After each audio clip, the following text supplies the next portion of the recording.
So I'm here with Brian Kelly Estes, the filmmakers behind God Bless Bitcoin. First off, I'm just going to start right out of the gate.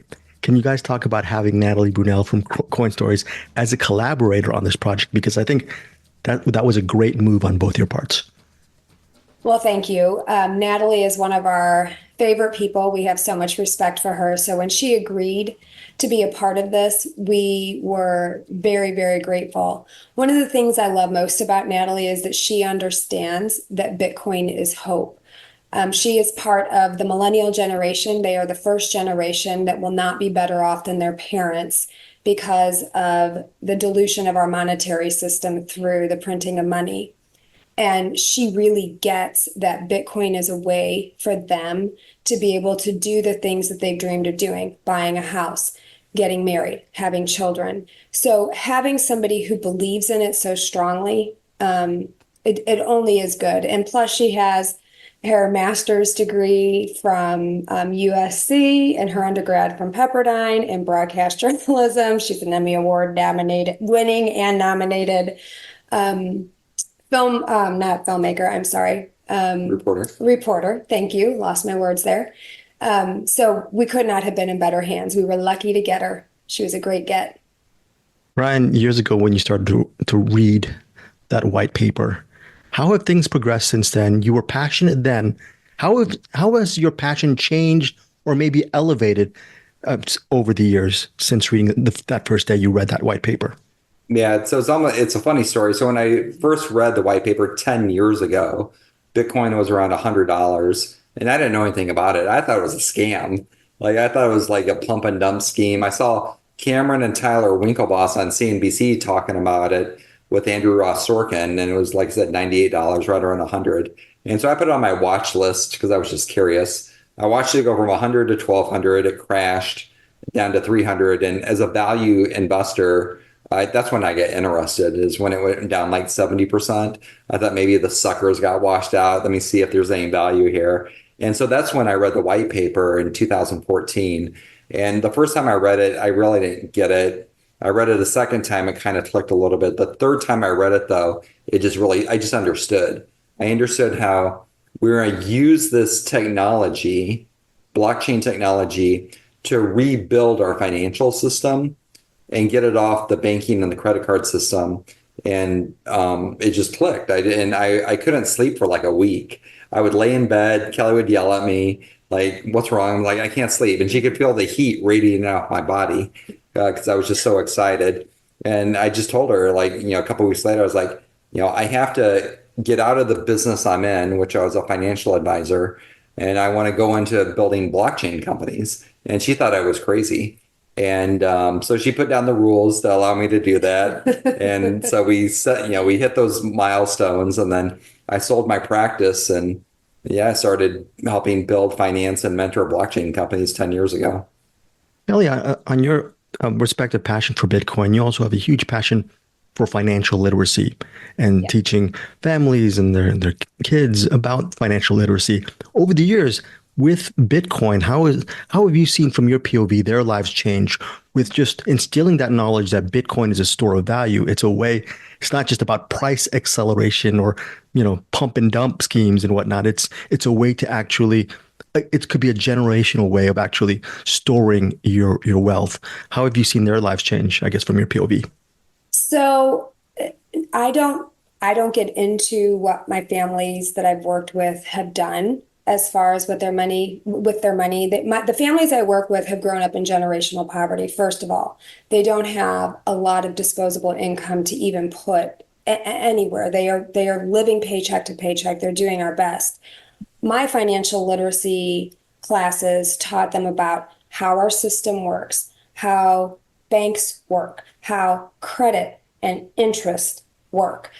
They don't always have that. And so how do you plan a life based on what you earn versus what you need to spend, and how do you find a way to save? So you would present, as a teacher, you present everything, right? And you can talk about Bitcoin, but the last time I taught a financial literacy class was 5 years ago.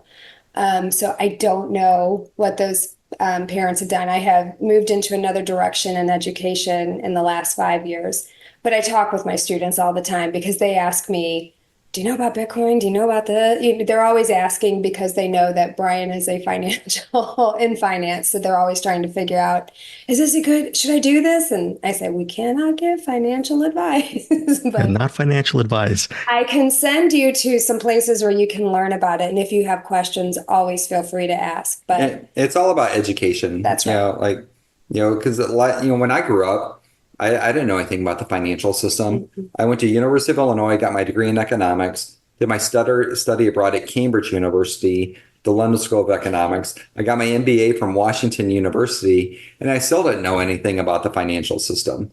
So I don't know if that's done on purpose or what, but once my eyes were opened and I saw like how this system worked, we wanted to explain this to people in a simple way Right. so that they could understand. Henry Ford has a great quote.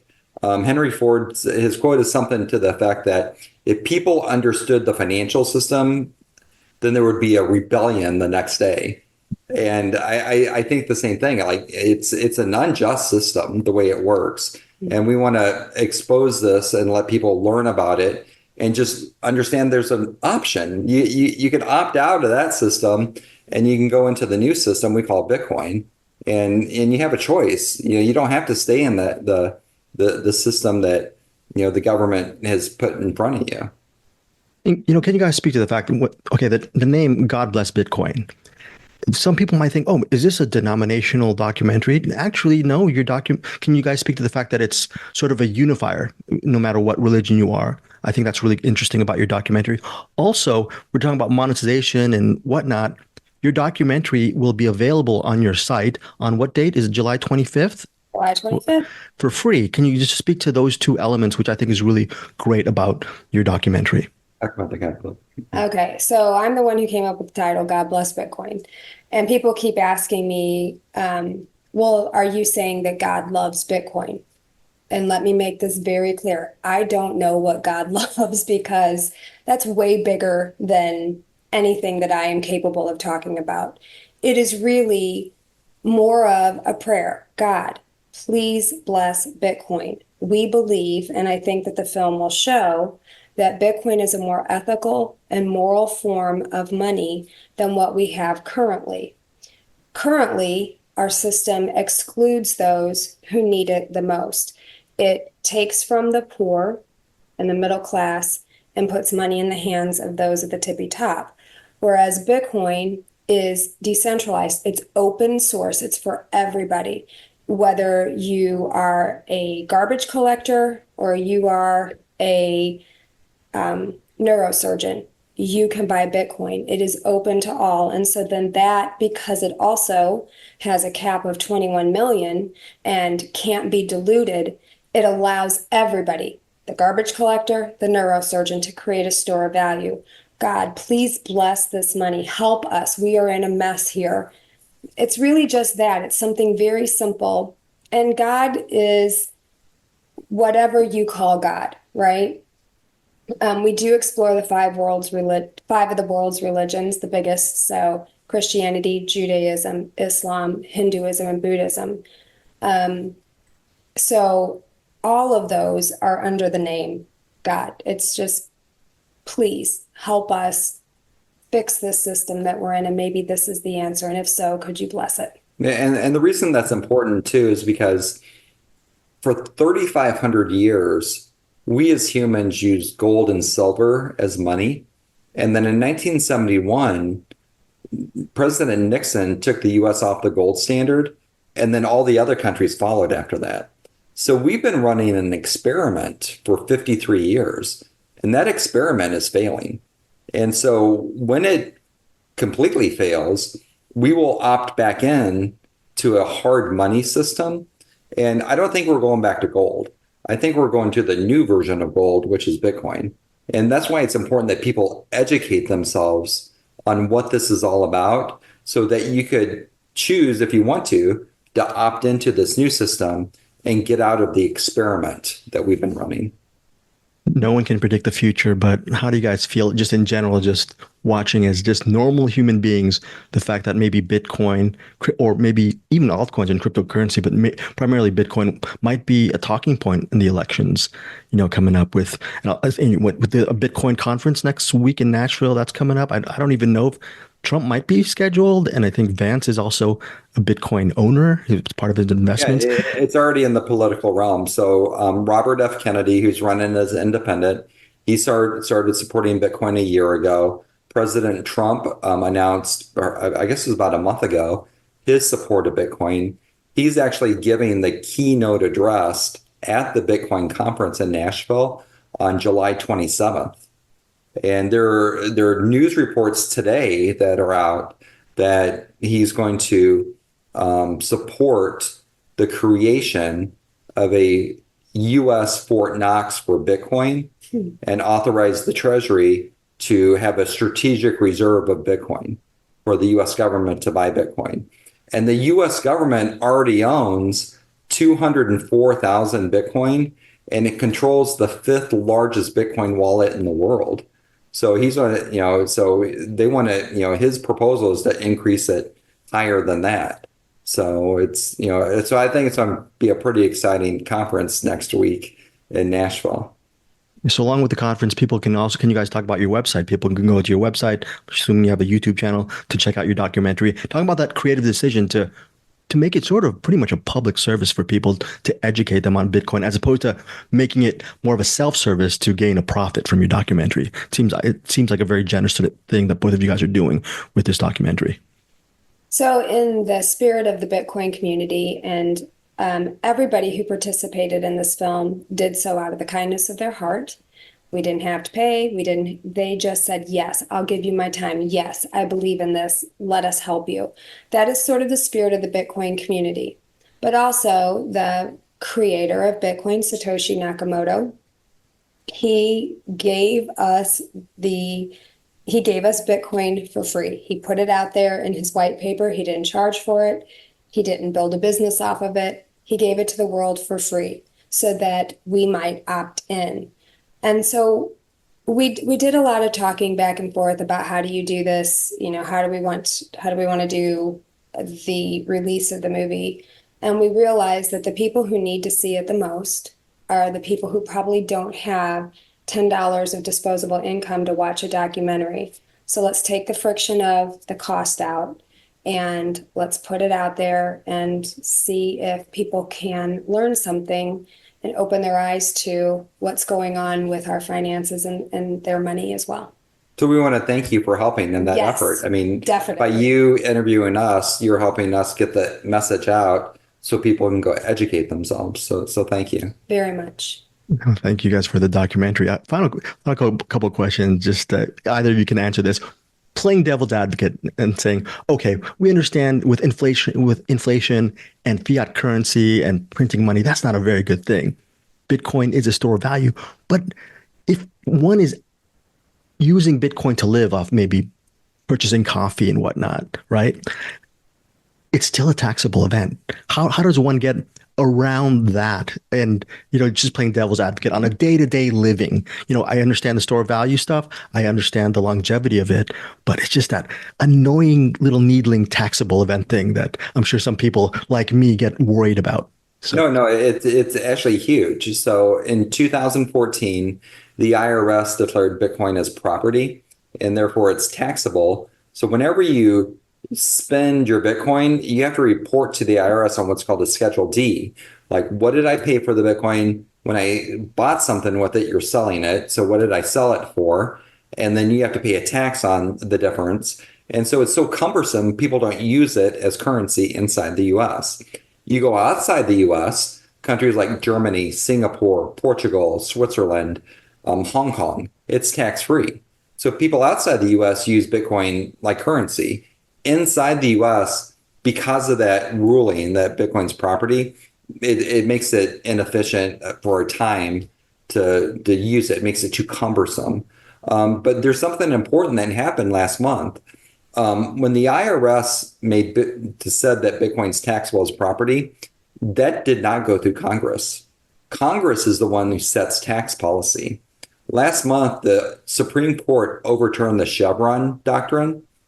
And so what the Chevron doctrine is government agencies can't make law. And so all of a sudden now there's a big question that the taxability of Bitcoin in 2014 is up. It's a big question mark now. And so people are going to challenge that next year for the 2024 tax year. And so I personally, I think that it will have to go through Congress, and then Congress won't say it's taxable. And in my opinion, I think Bitcoin's gonna be tax free starting in 2024 for the tax year, because the IRS is going to get challenged to that ruling, and the Supreme Court already decided there's precedent that the IRS can't make tax law; it has to go through Congress. So there's a big question in the future that Bitcoin may or may not be taxable in the future. And so we'll know in the next year or so as that get challenged to the court system. Thank you guys so much for your time. And just one final quick question. What do you both hope that people get from your documentary? Because it's very value added. I just hope people will be able to look at what we present about our current system, what they can learn about Bitcoin, and see if it's something that would help them. And if it is, go educate yourself some more.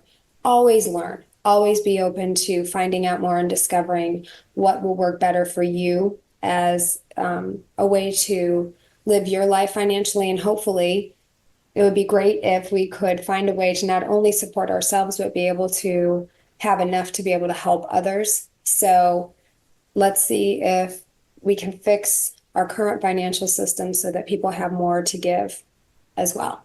Yeah, the most important part of the movie to me is, the government over the last 50 years has printed money to conduct, in my opinion, unjust wars. And if they had to pay for the war in their gold or borrow the money from their citizens to pay for the war, they wouldn't have had the war.